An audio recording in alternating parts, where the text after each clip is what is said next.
বাজিবার এই শামসুল আমার পোলা গ্র্যান্ড মাস্টার উঠছে রে। আমি এই খুশিতে পুরো এলাকার মানুষেরা দাওয়াত দিয়ে খেলাইতাছি। তখনও দাওয়াত থাকলো, কালকে ফুল ফ্যামিলি নিয়ে সকাল সকাল আমার বাড়িতে দাওয়াত খাবার যাস। আর হ্যাঁ, কালকে বাজার রাস্তাঘাট যারে জিনু দেহা পাস, চিনা অচিনা যারে দেহা পাস, প্রয়োজনে মাইক বাজাইয়া সবাই রে দাওয়াত দিবি আমার পক্ষ থেকে। এই খুশিতে আমি সবাই রে খিলাবার পামু। কয় লাখ টাকা যাই যাক, প্রয়োজনে আমি বাড়ি চালা বেচা খিলামু।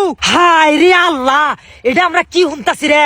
শহীদুলের পোলা আসিবে নাকি গ্র্যান্ড মাস্টার উঠছে, আর আমার পোলায় শয়তানের বাচ্চা হিরোইকে উঠতে পায় না। হিরোইকে উঠতে আগা বাইরে গোয়া ফাটে।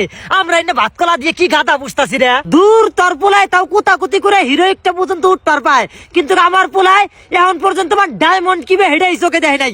আরে তোর হিরোইক ডায়মন্ড ইন্ডার কথা আমি বাদ দিয়ে দিলাম। সুত মারানির পোলায় এখনো 28 লেভেলটাই পার করবার পায় নাই। আর আমার পোলার মান কয়দিন আগে 31 লেভেল পার হইলো।